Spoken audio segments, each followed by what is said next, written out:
My name is Michael Mackert. I'm the director of the University of Texas at Austin Center for Health Communication. And in partnership with our colleagues at the Texas Epidemic Public Health Institute, I'm so excited to welcome you to this course focused how effective communication can be an important tool in preparing for and responding to a pandemic. Few things drove home the importance of good communication about health than COVID-19. But those of us who've been working in health communication know there are decades of important information about how communication can support personal and public health. And in this course, we want to share some of those ideas with you to help you in your work. My personal background focuses on health literacy, how people find, understand, use, and communicate about health information. And a lot of my graduate education was actually on telemedicine. The work that our center does here at the Moody College of Communication and Dell Medical School is really focused on taking the evidence base of health communication and putting it into practice with all of our partners across the state of Texas and beyond.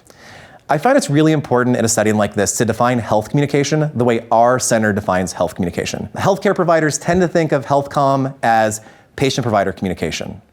People in public health often think of health communication as this is your brain on drugs and public service announcements.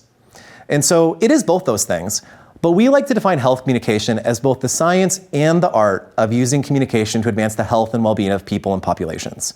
So yes, it is patient-provider communication, but it's also how do families and friends communicate about health? How are people consuming health information on social media or the news? All the way up to the design of more effective health communication campaigns. That science component is also really important because there are decades of literature and theory and evidence of what makes really good health communication work. It's a skill, and we can train you to be better at effectively communicating about health information.